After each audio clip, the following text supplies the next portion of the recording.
अस्सलाम वालेकुम आदाब नाजरीन, आप देख रहे हैं एटीएन। मैं हूं आपका मेज़बान किफ़ायतुल्लाह से। नाजरीन, आज भारत बकरा का दौरा हो रहा है हमारा, और हम बात आज कर रहे हैं डिफरेंट चीज़ों के ऊपर। मेरे साथ सईद तनवीर सोशल एक्टिविस्ट हैं, इनको आप बखूबी जानते हैं, मीडिया चैनल्स के ऊपर आते रहते हैं, सोशल मीडिया के ऊपर आते रहते हैं। आज बातचीत होगी एजुकेशन सेक्टर को लेकर। हमने बहुत सारे स्कूलों का भी विजिट किया, हायर सेकेंडरी भारत का भी विजिट किया। हमने वहाँ पर देखा 37 पोस्टें हैं और वहाँ पर सिर्फ 6 जो है लेक्चरर हैं। आज फिजिक्स का पेपर था और फिजिक्स का ही लेक्चरर वहाँ पर पिछले कुछ सालों से नहीं है। मैं सईद तनवीर जी से बातचीत करूँगा। आखिरकार एजुकेशन से ही तो भारत बढ़ेगा। सईद तनवीर जी, आपसे जानना चाहूँगा, सबसे पहले तो आपका स्वागत है हमारे चैनल में। जी, आपका बहुत शुक्रिया। सबसे पहले आपसे जानना चाहूँगा, जो आप जिस लोकेशन पर आप रहते हैं उस लोकेशन पे एजुकेशन सेक्टर का क्या हाल है? मैं तो कहता हूँ कि मेरे नज़दीक सिर्फ मेरे लोकेशन का नहीं या मेरे एरिया का नहीं, पूरे चिनाब वैली की यही हालत है। मैं जिस जगह भी जाता हूँ या जिधर के भी लोग मुझसे कांटेक्ट करते हैं, वो कहते हैं कि हमारा तालीमी निज़ाम जो है वो 47 से भी पहला या गया गुजरा है।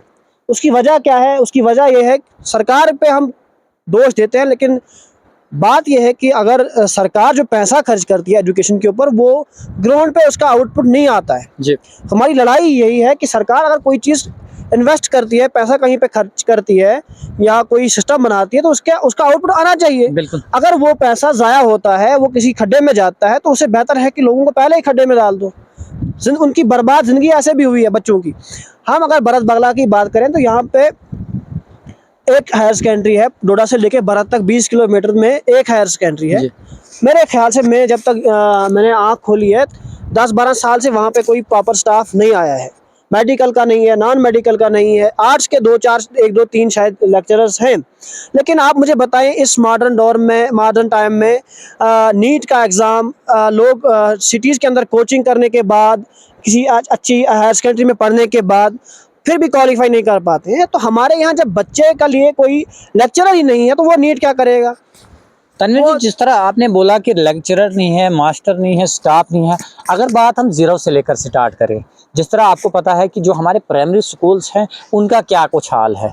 बच्चे तो वो एनरोल तो वो 100-100 का रख लेते हैं, मगर उन बच्चों को पढ़ाने के लिए कोई होता नहीं है। सबसे पहले तो हमारा जो एडमिनिस्ट्रेशन है उनकी ये मजबूरी है कि वो उन्हीं उस्ताज़ा को जो है बीएलओज़ की ड्यूटी लगाते हैं, इलेक्शन ड्यूटी लगाते हैं, उन्हीं को जो है पढ़ाने का काम भी सौंप दिया, उन्हीं को जो है इलेक्शन कार्ड बनाने का काम भी सौंप दिया।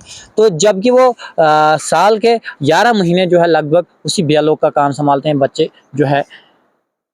ये बड़ी अफ़सोस की बात है। लेकिन इसके लिए मुझ जैसा शख्स कोई बड़ी बात करे भी तब भी फ़ायदा नहीं है, ना भी करे तब भी फ़ायदा नहीं। क्योंकि एक स्टेट का जब तक कोई रिप्रेजेंटेटिव नहीं आएगा, कोई असेंबली जाके कोई प्लान वहाँ पे होता है, वहाँ पे कोई कानून पास होता है, वो फिर चेंज होगा।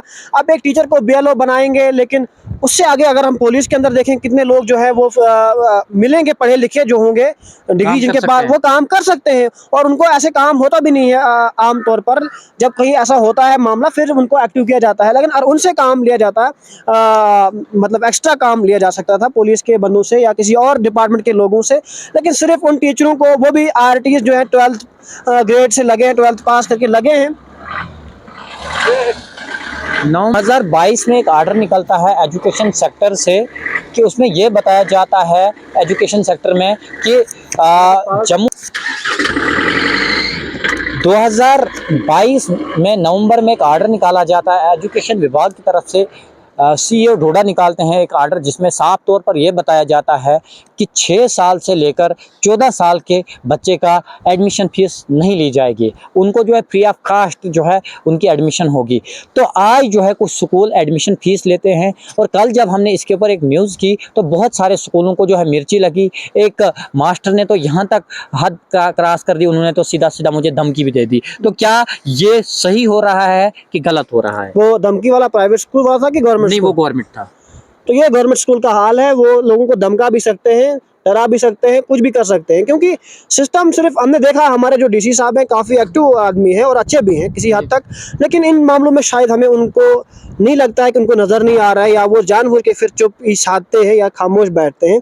देखें, आपने देखे कई सालों से जो है आरटीज जो है यहाँ पे नहीं, सिर्फ पूरे चनाब वैली के अंदर, डिस्ट्रिक्ट नोएडा की मैं खुसूसन बात करता हूँ, हमारा एरिया का तो वही हाल ही है।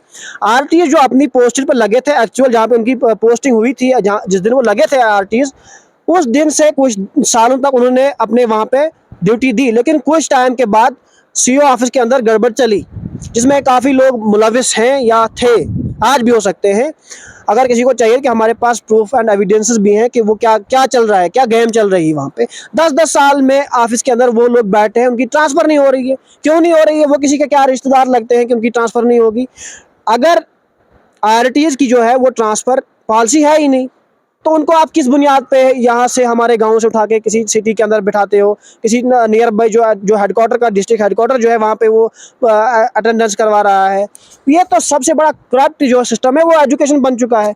और हमारे बच्चों से कहा जाता है, मैंने एक दिन हमारे यहाँ पे डीसी साहब आए थे, वहाँ पे एसएसपी साहब आए थे, मैंने उनसे थोड़ा आर्ग्यू किया था, मैंने कहा नशा मुक्त भारत तो मुमकिन नहीं है। बिल्कुल। ये तो चलो ये तो एक सियासी बात है, लेकिन जब तक ना बच्चे को तालीम मिलेगी, उसको कॉन्सिक्वेंसेस पता होगा कि क्या जो नशा है वो उसका कितना खतरनाक असरात हैं, उसने पढ़ाई नहीं कभी, वो स्कूल में जाके बेचारा खेलता है, वहां से वापस आता है। अच्छा, मैं बात जो टीचर हैं वो एक्चुअल जगह पे जाते नहीं है। मैंने कई बार इस पे ट्विटर पे भी लिखा, फेसबुक पे भी लिखा, फिर मैंने 2-4 दिन पहले एक समझो आप वार्निंग भी दी थी एडमिनिस्ट्रेशन को कि आप इन लोगों को आप वापस अपनी जगहों पे भेजें, नहीं तो हम फिर सड़क पे आएंगे। और इसके लिए हमें जरूरत नहीं है कि हमें पूरे सारे लोग आ जाएं, 10-15 लोग भी काफी हैं, 2 लोग भी काफी हैं। अच्छा तनवीर जी, आपसे मैं जानना चाहूंगा, जिस तरह आरटी टीचर्स का ऑर्डर हुआ था उस दिन, तो वो अपना लोकेशन जो है पैरों से नाप कर दिखाते थे कि मेरे घर से कितना नज़दीक है स्कूल है, मुझे जो है इसी एरिया में जो है लोकेटेड हूँ, मुझे यहीं पर जो है पोस्टिंग होनी चाहिए, मतलब बहुत कुछ उन्होंने किया था, उसके लिए बहुत पापड़ बेले थे।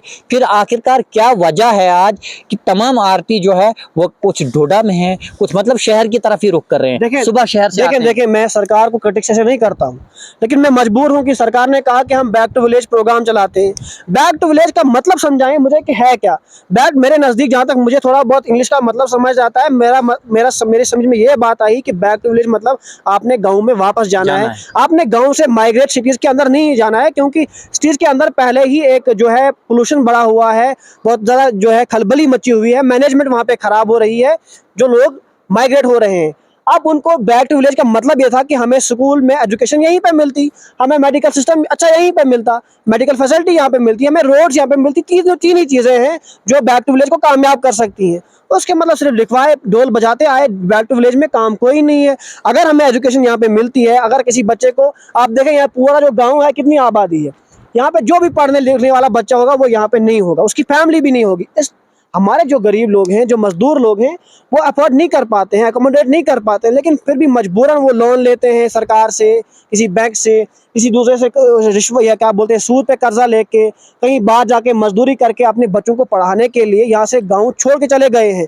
और हर गांव की यही हालत है। आप किसी भी चनाब रीजन के किसी भी गांव में जाए, किश्तवाड़ भी जाए, वहाँ पे भी यही हालत होगी। मतलब कहीं ना कहीं लोग परेशान हैं, इसलिए सिटीज में पढ़ने के लिए जाते हैं। जो नहीं भी चाहते हैं वो भी सिटीज के अंदर माइग्रेट हुए हैं, इसलिए कि अपने बच्चों का मुस्तकबिल बनाएं। बदकिस्मती ये है कि अगर सरकार यहाँ पे किसी स्कूल के लिए 3-4 टीचर्स को रखी है एक स्कूल में, यहाँ पे 8-10 स्कूल मेरे एरिया में है जो प्राइमरी स्कूल है और मिडिल स्कूल है, अगर उनको वहाँ पे वो तनख्वाह देते हैं, सरकार का इतना पैसा इन्वेस्ट करती है सरकार, मंथली 1,70,000 60,000 तनख्वाह पे करती है एक टीचर को, और बाद में वहाँ पे रिजल्ट जीरो हो, वहाँ पे कोई पढ़ने ही नहीं जाए, वहाँ पढ़ने जाए तो वहाँ से वो या तो खुदकुशी करने जाए या फिर लद्दाख के लिए मजदूर बने। मतलब क्या है कि अगर सिटीज़ के भी अंदर आप वही पैसा देते हैं, वही तनख्वाह देते हैं, गांव में भी वही तनख्वाह देते हैं, फिर तालीम यहाँ पे अच्छी क्यों नहीं है, फिर क्वालिटी एजुकेशन क्यों नहीं है? ये सवाल एडमिनिस्ट्रेशन से है, ये सवाल सरकार से है। इवन कि अगर कोई दूसरी सरकार होती, हमारी अपनी पब्लिक गवर्नमेंट होती, उससे भी हम पूछते, लेकिन बदकिस्मती है कि हमारे सवालों का जवाब नहीं दिया जाता है। इन बातों को पसे पूछ डालकर हमेशा के लिए दबाया जाता है।